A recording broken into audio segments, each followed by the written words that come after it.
There's tape. Coaches are looking. They're scheming against it. Good afternoon and happy Thursday. As my watch tells me, I am 6 minutes away from the gym. So, what's going on, everybody?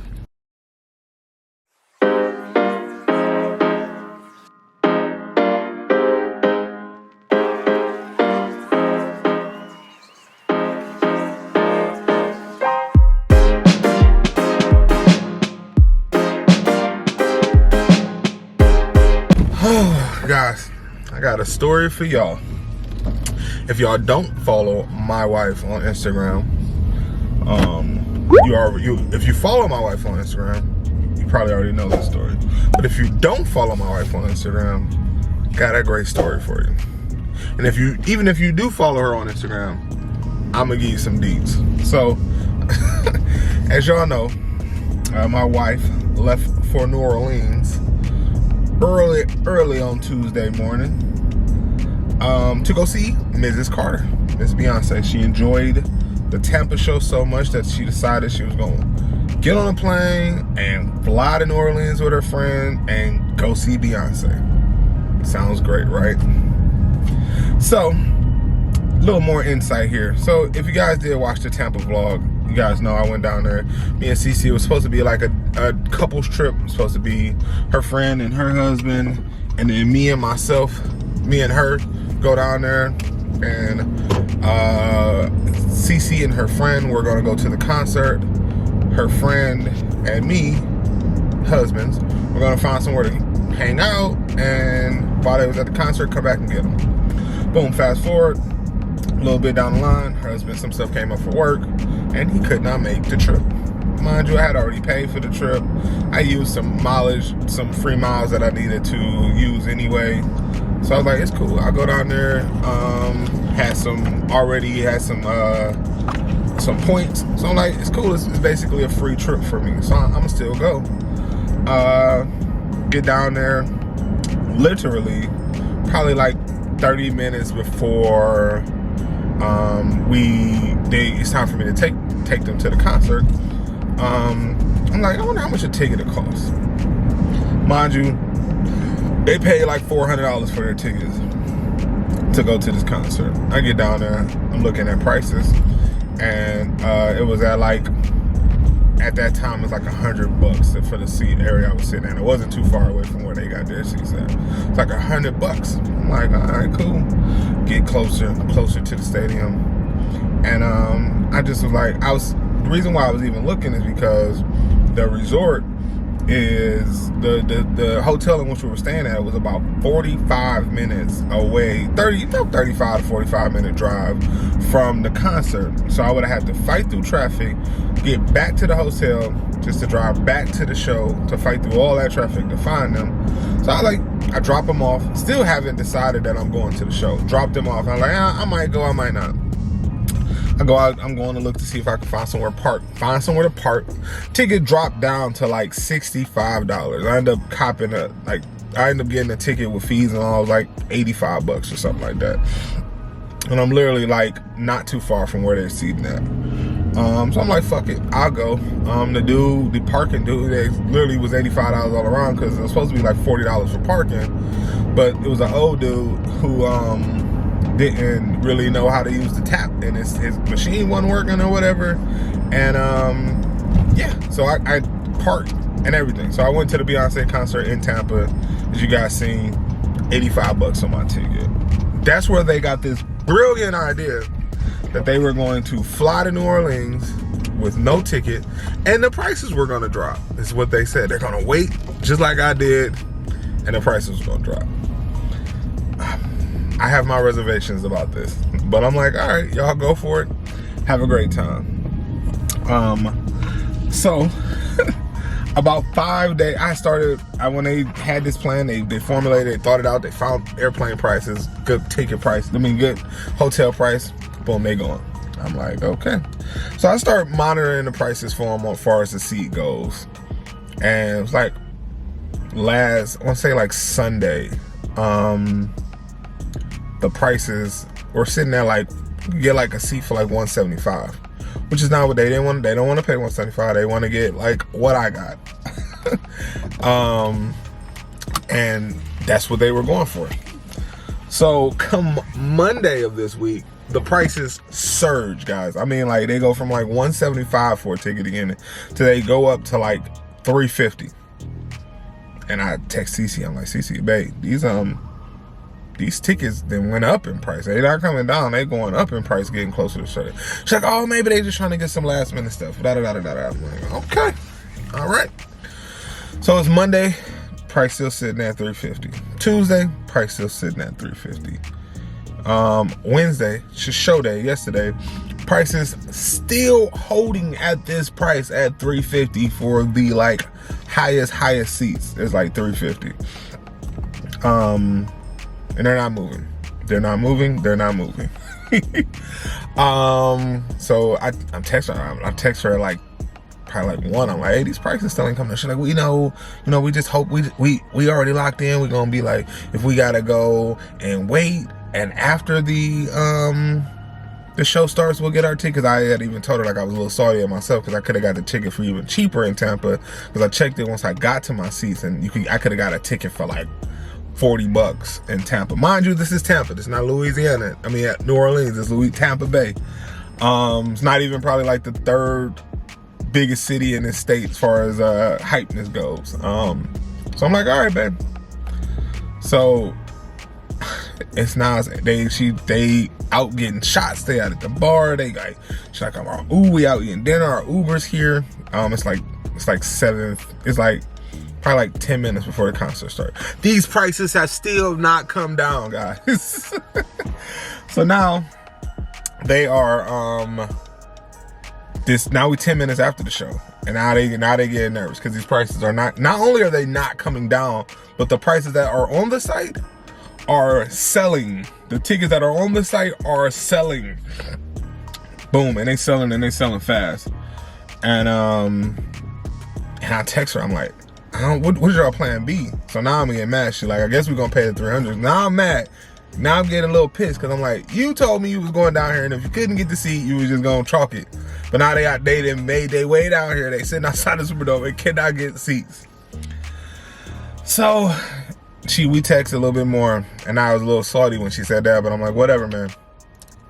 She said, oh, and then she texted me her. She's like, my friend just found the tickets, $225. Still like, at this point, I'm like, whatever. Then she texts back and she's like, oh, I got a story. I'm like, what? We couldn't get it. I'm like, yeah, I don't know where you was seeing 250 at, but I was like, I'm sorry to hear that. So fast forward 15 minutes. She's like, oh, I got an even better story. And I'm like, what? She's like, we snuck in. I'm like, what the fuck? What?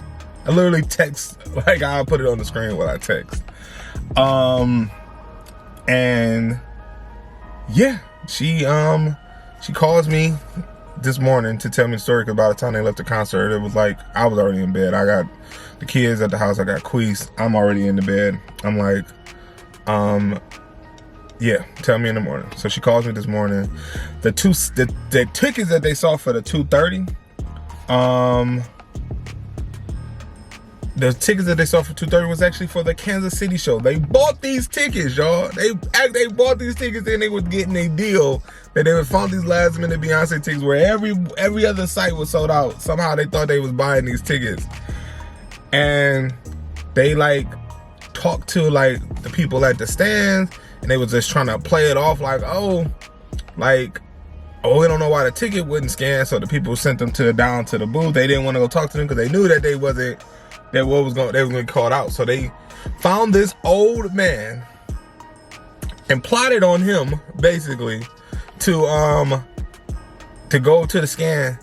Because the other person, her scanner wasn't working. So the old dude, he just basically didn't want to deal with it. He just lets them in the show. I'm like, man, y'all better put some more money in the collection plate this week, because God was on y'all side. God was on y'all side to get y'all in that show last night. But nonetheless, she got in. She got to see the show. They are going to try to sell their tickets to Kansas City, and recoup the money that they bought a ticket for that they have no intentions of going to. So, yeah, that was my wife's idea. I told her, let's not ever do that again. Let's not ever do that again, please. So, all right, I've been sitting outside this gym for like 5 minutes while I'm telling you all the rest of this story. I'm about to go here and get my workout on. And I gotta get back to the house before the kids get home from school. Don't forget to get in the comments and tell Kiki how crazy that was, and please don't ever do that again.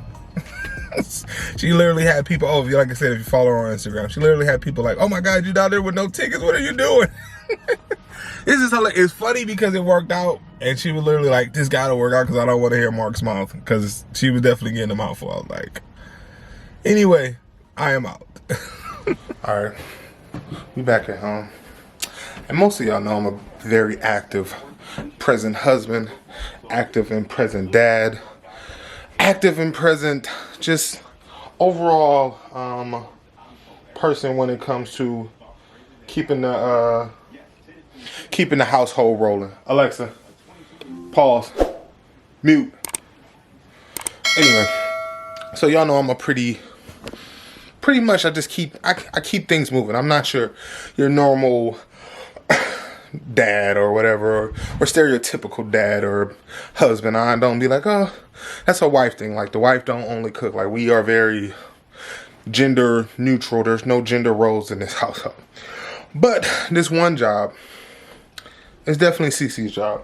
Whenever we convert winter to summer and summer to winter, she handles that. That's her thing. I let her do it. I'll never even try. But this year, got some downtime. I had some time, and I was like, I'm gonna help. I'm gonna surprise her when she come home. This is a monster. She can have this every day of the year. So I've already put all the girls' summer clothes in that bag. We still got more winter clothes in here that I have to unpack. I've redone their closet. I reorganized their drawers. So they got so much space in their drawers when things are folded properly and put away. So they got pants drawer. They got here, let me show y'all. They got pants drawers. They got jean drawers. They got overflow shirt drawers. And obviously their underwear. They got whole drawers for underwear and stuff like that. But so this is Morgan's jean and sweatpants drawer. And this drawer is empty. I've already redid that. That drawer is empty. I'm still working through that. This drawer is gonna be like her overflow short sleeve shirts. And then she has a pants drawer. So more pants. And then down here is her night clothes. So night shirts, night bottoms. And it's basically the same thing with Raya's. So, but yeah. This is a task all within itself to do this. And I will never want to do this again. This is a gender role that I'm definitely going to let Cece have and own. You can have this. I don't ever want to do this again. But I told her last time when I seen her doing it, I was helping a little bit.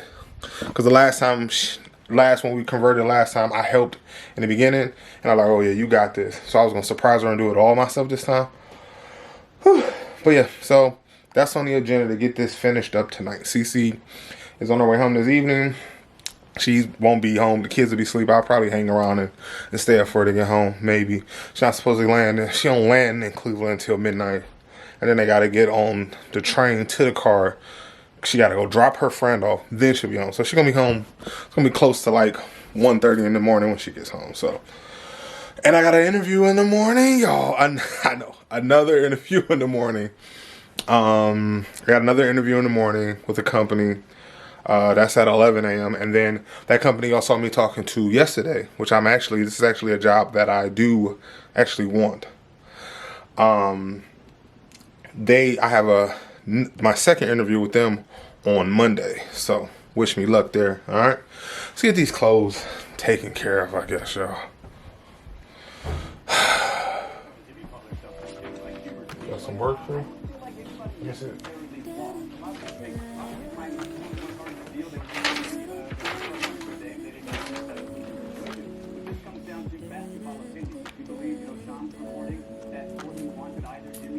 that wouldn't be a lake. Let's see what she did.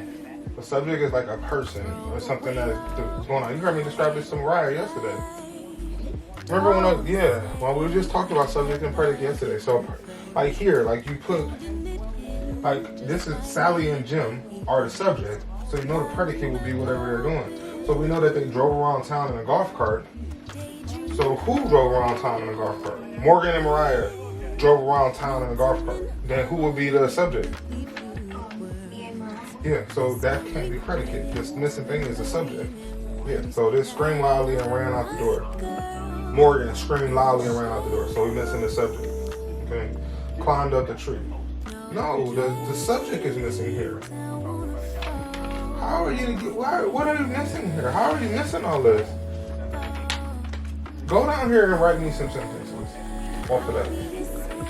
Off of those. That's probably why you didn't do it. That's why it tells you to write in and finish the statement on there. I'm yours till the beat flips. Don't let it slip. Give up my power. Yes, afraid to lose each other. Counting the hours till I see you again. Could you be life, lover, and best friend? Waiting for text back. Wondering where you at. Or who could you be with? No, I'm not possessive, but you're mine.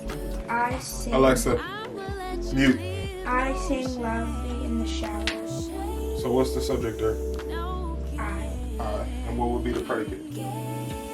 sing loudly in the shower. Okay.